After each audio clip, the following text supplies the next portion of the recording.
My firefighter was Richard Jeffrey Feldman. He was my dad.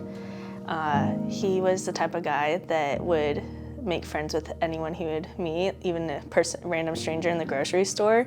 He would talk to him like he's known him his entire life and just make friends, and was the type of man that would give you the shirt off his back if you asked. He was always there to help, and one of the kindest people you would meet.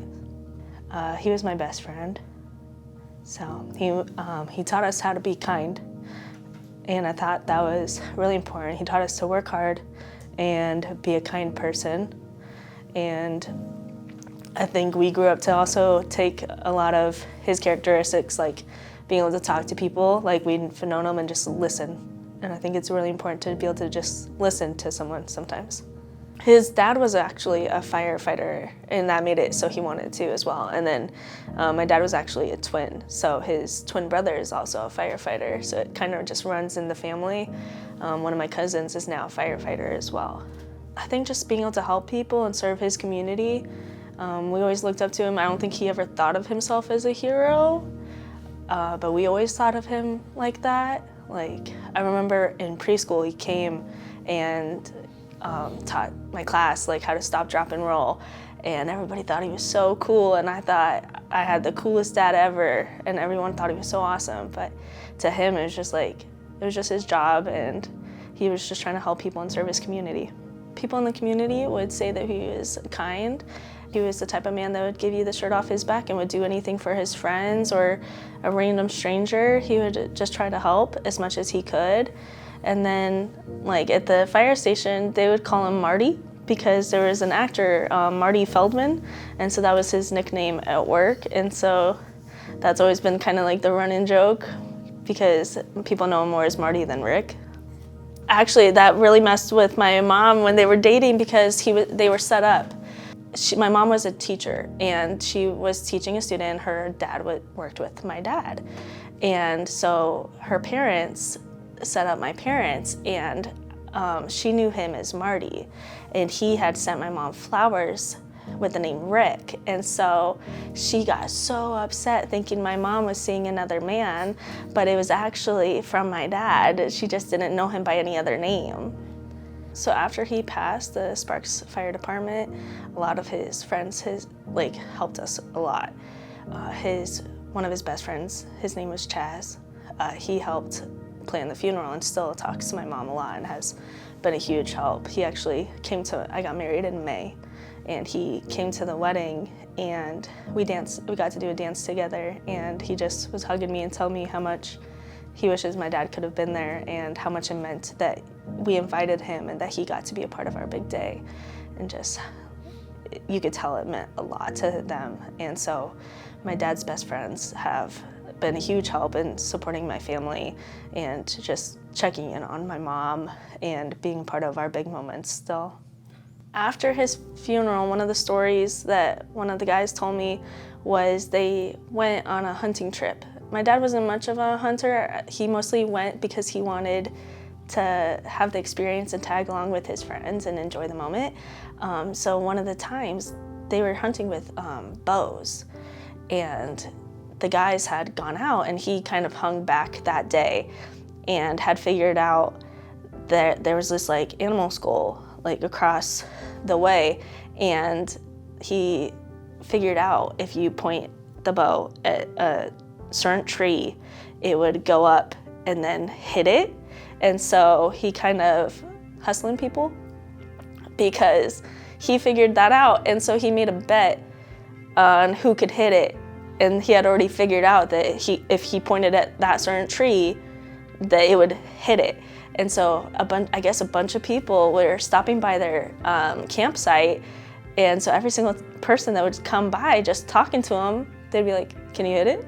And so I don't think they did it for money, but it was mostly just like funny that every person would try and didn't get it. And then eventually one of his friends asked, like, "How are you hitting this? Like, what are you doing?" And he was like, "I figured it out. If you point it at that tree, it will go up and right in the spot."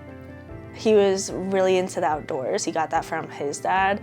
They spent a lot of time growing up like camping and fishing and hiking, and so he really liked that stuff.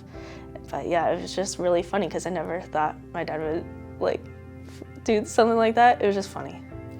One of my favorite moments with my dad is most of the time anything outdoors, whether it was our camping trips growing up or he would take us out on Pyramid Lake, which is a lake near our house.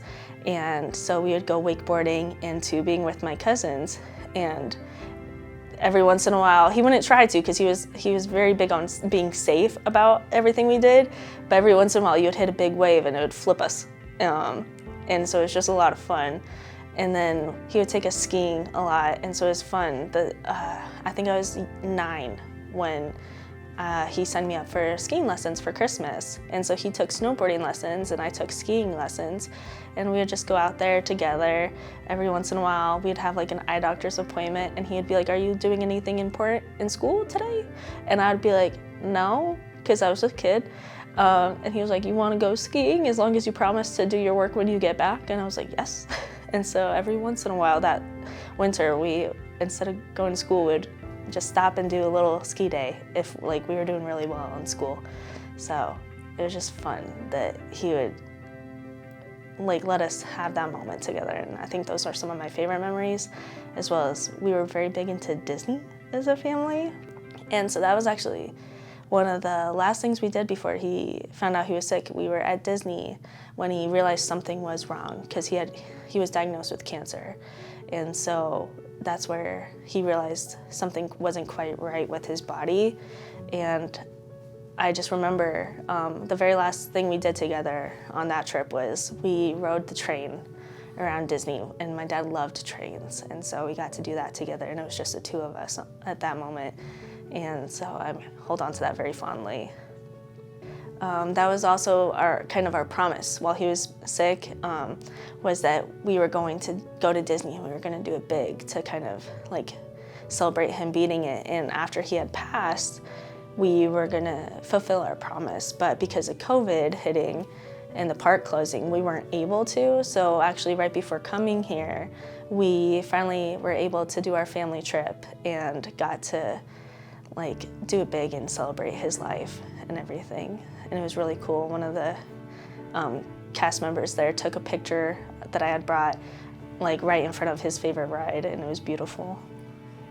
He was just always a really good role model growing up because he was such a good person, and I just miss doing things with him. There's a lot of, when someone's sick, or you always think they're gonna hopefully get better, and you don't think about the things you're supposed to ask. And so later, after he passed, there was always a couple things that like you're like, "Oh, I really wish I asked that," or like some of his recipes, because my dad was a really good cook. He was known as the cook at the fire station, and we would cook together a lot. We took cooking classes. He loved music, and some of those things you take for granted. So like I miss some of his favorite recipes, and I've been trying to figure out some of them, as well as you miss it's quieter, because he used to practice playing piano a lot. And so I miss, what's funny is when he was alive and he would play like at 11 o'clock at night, it's not as pleasurable, but now like you miss the quiet and you miss hearing him play. And so I actually found a video of it on his phone a while back he had recorded himself practicing. And so that was really cool, because I never thought to like record it when he was alive and ask those things, or like just take it in and like appreciate it more. And so I wish I did. And I think we all just miss him. He was truly my brother and I's hero growing up. We were very close to him. My dad was truly my best friend, especially as a little kid. It was always the two of us. Like I have this tattoo is for my dad and I. It has his initials and a line from our song, which is, "As long as 1 and 1 is 2, there could never be a father who loved his daughter more than I love you."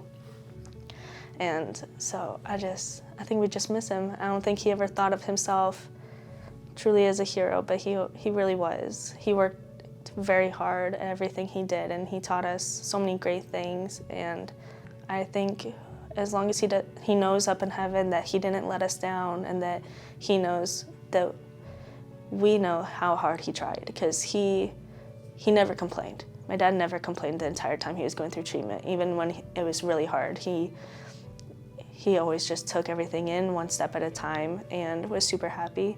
The nurses all loved my dad, actually, because he would just talk to them. He became friends. He would get to know them and get to know what's going on in their lives, too, because that's just the type of man he was. We actually got calls from some of his nurses after he had passed saying, like, just how sad they were as well that he, like, didn't make it and how much they wish, like, things had turned out differently as well. He really was a remarkable man. I met my husband 2 or 3 months after my dad had passed away, and everyone in our family likes to say that my dad sent me my husband because he knew I needed someone to kind of help ease the pain a little bit. And it's just so interesting because his family would have just truly loved my dad because his mom loves to cook and is into all the gadgets and gizmos in the kitchen, and that's exactly how my dad was. But my husband's father also is a huge outdoorsman and loves boating, fishing, and camping, and that's also the other things my dad loved. And so the way it all turned out, you could just tell that my dad truly did send my husband to me because he would have gone along with his family like so much, and they would have been such great friends. And it just is like, you could tell he's still like watching out for us. Here's to you, with that smile on your face. Here's to you,